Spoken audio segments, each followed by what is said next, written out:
Hey everybody, welcome to another episode of the OIG Roundtable, which is right now the OIG trade table, because Wade is out on travel, doing some client visits and doing Wade things, I guess. I don't know.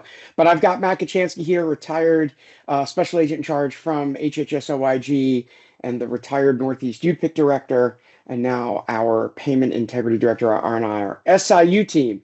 And today we want to revisit a topic we talked about a bit ago, but with a little bit of a different spin to it. We want to talk about on-sites and SIU investigative work for on-sites as an investigative technique.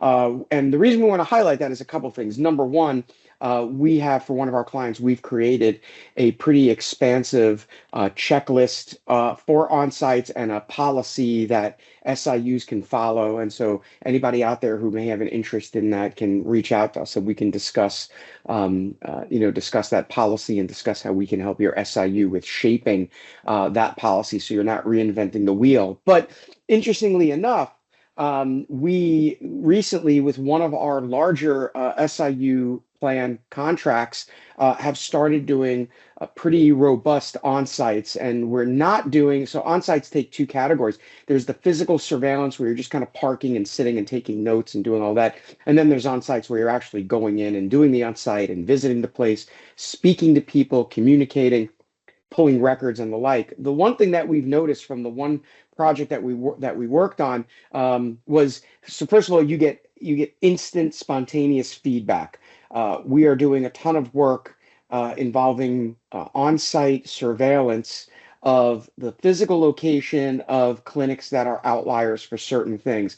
One example was an organization that we had set our team out, and during the course of the day, not a single patient walked in the door of the clinic. And lo and behold, a couple of days later, claims were submitted for, I think it was somewhere about 80 or 90, maybe even 100 patients for that day. Not a single person showed up at that location on that day. And so that is immediate, actionable intelligence where you can go and immediately seek either an overpayment, look to take administrative action against your provider for that. And so we're doing a ton of that work, and that is even one step above prepay, right? You're not even waiting for the provider to turn in their records. You have actionable intelligence that can do that. We have access to an inordinate amount of external audio, video recording equipment so that it can become really cost effective to be able to do this, where you're not having investigators sitting out for days on end, not working cases that ROI stays there. But what you're really doing is you're stopping those dollars from going out the door before even the claim is paid or anything. You can flag those claims very quickly.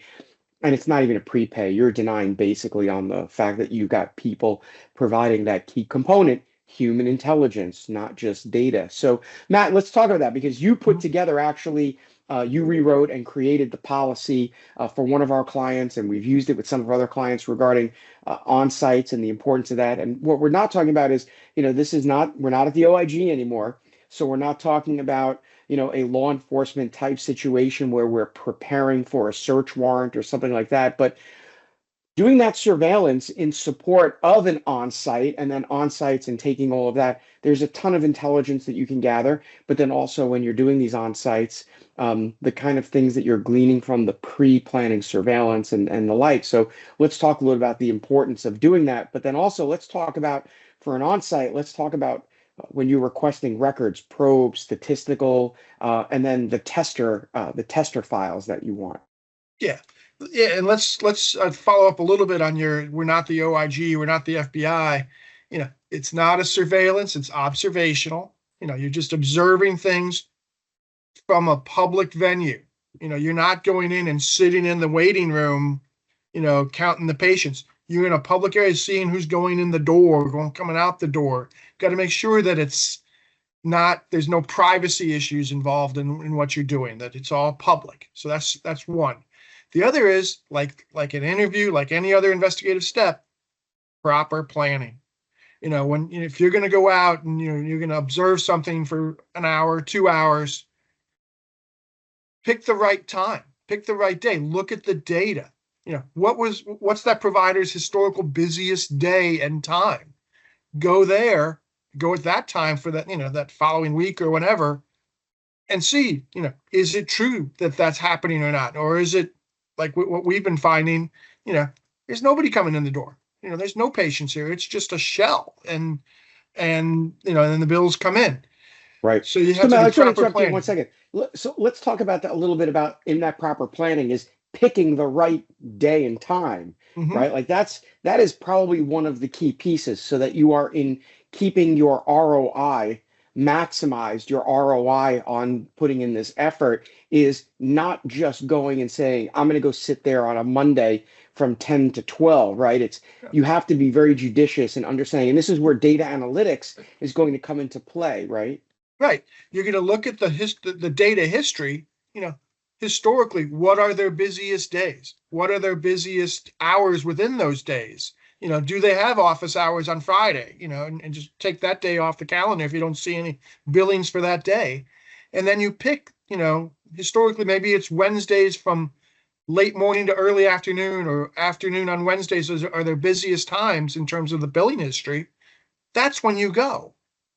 And then you see, does the traffic that you see justify the billings that you've Right. seen in the data history? And then you wait a week, 2 weeks, see what the bills come in for that day, and see if the bills, are like the history and it shows that it's their busiest time, or are they in line with what you've seen in terms of patient traffic? Right. Now, what you can't necessarily account for is when is the busiest time of the day, because the claims may have a Yeah, date and timestamp, but date and timestamps are not when the service was rendered. It's when the claim was but it received. comes It's in. That's right. true. Yeah, It's not but you can certainly narrow down if Wednesday is the busiest, is a busier day than others, that you've at least got a yeah, day that you can pick, right? You have to yeah. kind of pick and You're right. choose. And I think, from that observational perspective, for me, if I know that Wednesday is a busy day, maybe one Wednesday I go and I No more. sit from 9 to noon. Another day I sit and I go from noon to 3 or something Right. like that. But the key point of that is it's observational. You're sitting in a public space. If you're going to take any video, camera, photograph, anything like that, it's from a public space at the distance. It's observational in nature. The key component is you don't want to sit yourself in a parking spot 3 feet from the entrance. You want to be a bit away, observational. And, do you have, if someone comes over to, security in a parking lot or something, if someone comes, is there potentially some observational statement you can make about it, whether it's a ruse or something like that? These are all things that you have to contemplate that are both going to be potentially policy related. What are your state statutes on, for example, videotaping people in public places and consent, all of those things. But, at the end of the day, if you choose to just sit with good old pen and paper, uh, and take observational notes, the important piece of that is that those observational notes need to be inordinately detailed. What time did you get there? When did you leave? Where in the parking lot did you sit? What was your view? Did you have an unobstructed, partially obstructed, whatever it may be during that time period? How could you guarantee, for example, if you're looking at a building in which there may be multiple office suites, how are you confirming that everybody that walks through the entrance of the building is actually going to your subject's place? Does it mean that you're actually sitting not so much in a car in the parking lot? Are you sitting in a common area in the building? And just kind of counting people that walk in and walk out the door. But these are all very important pieces of the puzzle because ultimately, if you are going to then go and do a match and say, hey, during the course of the day that I sat there, 2 days later, there were 1,000 billings, some ridiculous number, and no one walked in the door. You want to be able to have a really well documented investigative file to be able to support. If you're going to deny all those claims or look to take other action based upon, a history or credible allegation, where's all that documentation going? And this is even before you've even walked in the door on an onsite. Right. And you hit on it, the other actions. You can probably, deny those claims and let them fight it. You can also then, what are some other things you can do based on the results of that observation? Can you put them on prepay after that because you have pretty direct evidence that they're billing for things that probably aren't happening, that they're not rendering? Or can you use it for justification to actually do a full onsite, to go on site and get medical records and talk to the provider and their staff and get a good indication of what the daily routine is in that office, and how many patients do they actually see. You can see their calendars, you can see their sign-in sheets, and how many patients do they actually encounter every day versus what they bill. And that'll give you ample justification for the resources that you would need to conduct such an activity. And that's where, again, proper planning comes in. And it isn't a search warrant, but it's as close to a search warrant as an SIU is going to get, because you are going into the space of the provider, with the intent of doing them, financial harm at best. Right. And a key component of keeping that in mind is that the information that you gather is going to be then helpful for you when you do your on-site.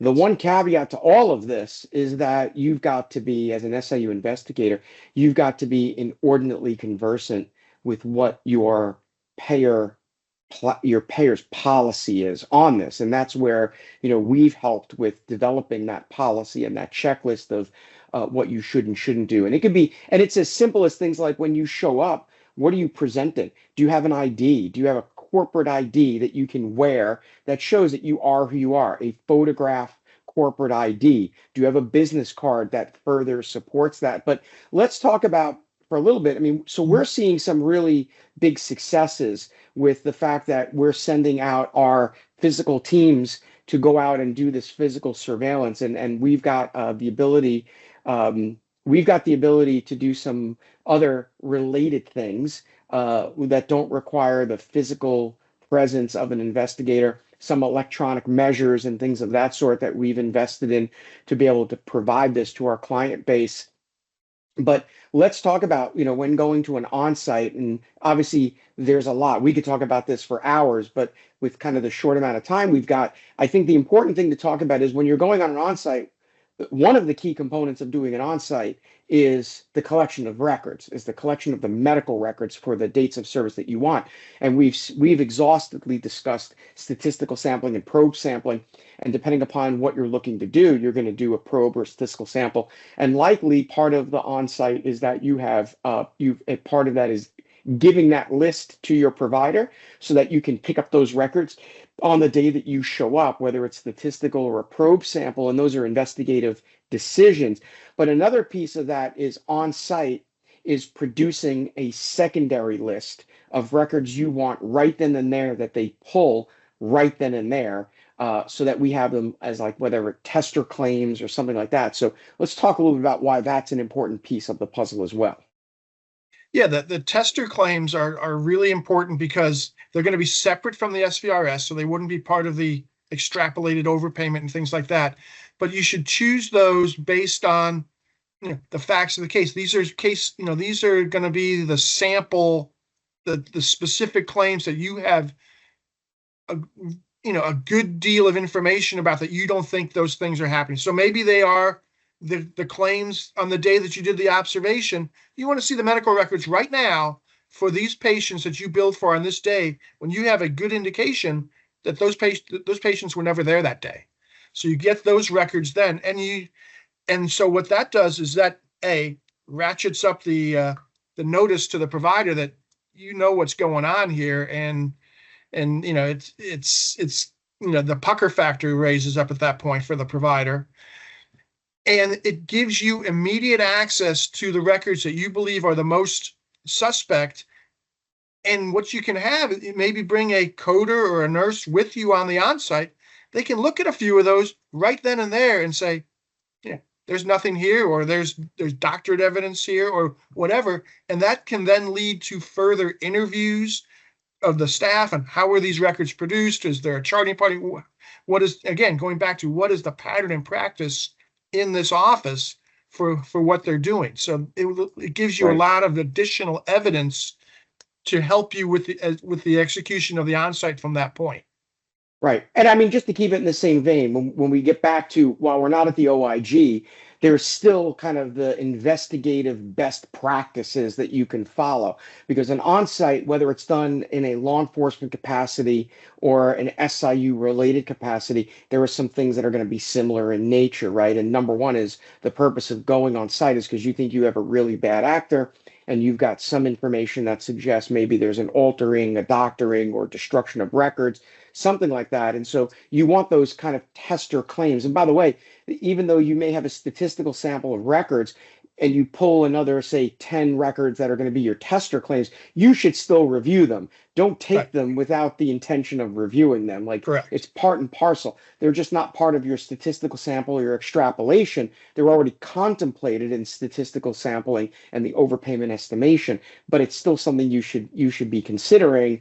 And that number is really an inconsequential number, right? So we talk about in the world of probe sampling, CMS Program Integrity Manual, Chapter 8 on statistical sampling and overpayment estimation. I think it's actually section 8.4 specifically talks about that. But the premise of probe samples in the CMS world is 20 to 40, and we always recommend to our clients that your probe sample number should be 30 for consistency, because what you don't want is a situation where you are in a hearing, an administrative hearing or whatever, and there is no consistency. Someone's going to get 20, someone's getting 40, someone's getting 35, and it's kind of a patchwork of things. If you stay with that consistency of 30, you can say, hey, we're following the CMS Program Integrity Manual. It says 20 to 40, we take 30. That's for consistency across our team. But when you're looking at these tester claims outside of either your 30 probe or your statistical sample of records, you can ask for an additional 5 or so records. It's the number's inconsequential. What you really should do is make sure that if you're doing either that statistical or probe, you're giving that list to the provider beforehand when you're doing a scheduled on site. And most of these in the SIU space should be scheduled because you don't want to raise that temperature up because it is not a law enforcement operation. So you really want to use your unscheduled on sites very judiciously for a lot of reasons we can discuss offline. But always keep in mind that the records that you're pulling for your tester claims, you don't let the provider know that, but you obviously need to know that, for example, if you're doing a statistical sample of records, even though those records get reviewed, you're not putting those back into your sampling for your extrapolation. But as we kind of wrap up, Matt, let's talk about kind of the hit list. And I know we have a very exhaustive checklist, and we don't want to give Mhm. away the whole store, but let's talk about some of the key components. For example, on an onsite, we've heard instances where SIUs are sending 1 or 2 people to do an onsite of a large multi-practice, specialty practice that could have 7 or 8 doctors and a large number of staff. And while there really isn't a magic number of people, certainly one person on an onsite is certainly not going to be an appropriate number. It should be some number. But let's talk about kind of what are some of the key pieces to think about for doing an onsite. Yeah, some of the key pieces let's start with interviews. For any interview, there should be 2 people doing the interviewing, one taking notes, one asking the questions.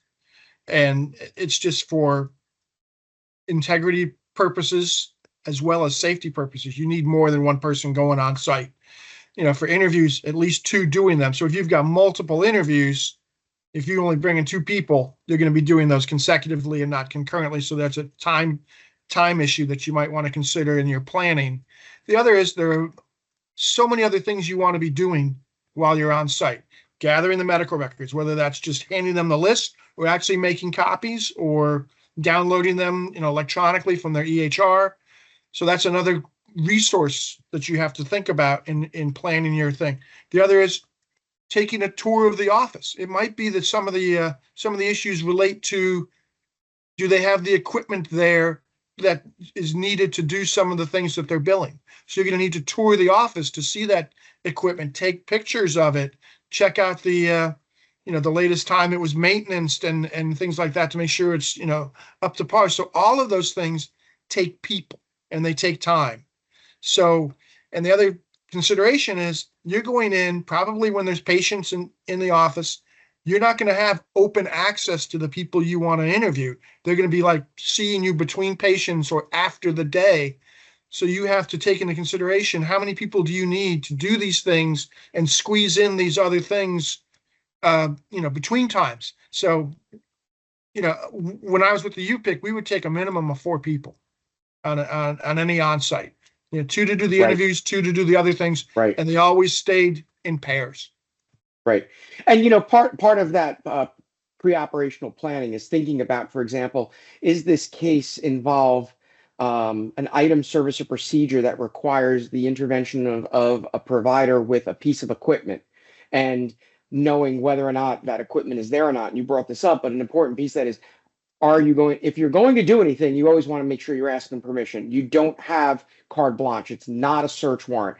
The thing is that people should always understand during a search warrant, you are no longer in control of that place. It's law enforcement's place. During the period of that search warrant, law enforcement owns and controls that space. And so photographs are part of that law enforcement operation.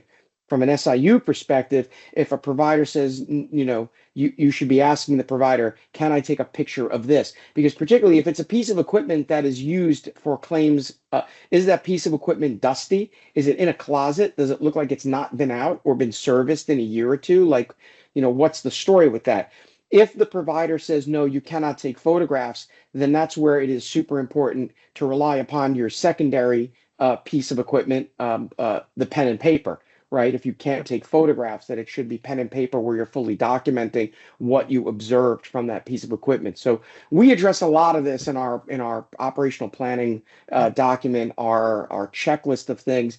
There's a ton of stuff out there, but for us, as we kind of wrap up, the key piece of this is kind of where we started is physical observations before you do an on-site or anything can really reap incredible benefits. I mean, we didn't realize that we were going to have the actionable intelligence as quickly as we were going to get. The provider in this one particular clinic literally submitted claims within a few days of our on-site observations from outside. And this facility happened to be a standalone. So it wasn't like there was a door and anybody and everybody's going in and there's 20 businesses. This was a standalone. So it was a little bit easier to do. But we were able to help facilitate with our payer client stopping the bleeding of a lot of money because of that. And obviously, it opens up the door to a very robust investigation because now you're identifying people.